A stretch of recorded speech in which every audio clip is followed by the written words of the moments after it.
Dobrý den, vítejte u TV Report. Dneska tady máme zahradníka Františka Veverku, který vymyslel nový postřikovač na stromy.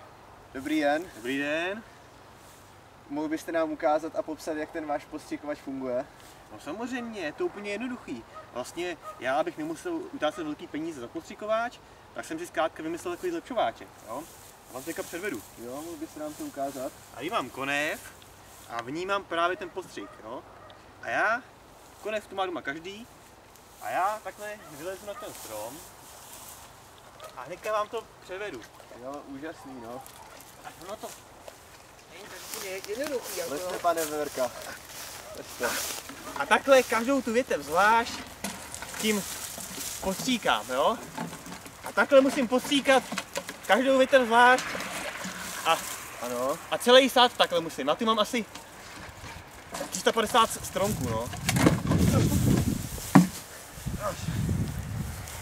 No tak to je ono, no. Jo, nestalo se vám nic. Je, dobrý.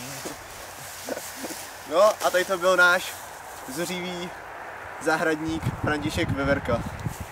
No to nefunguje, no.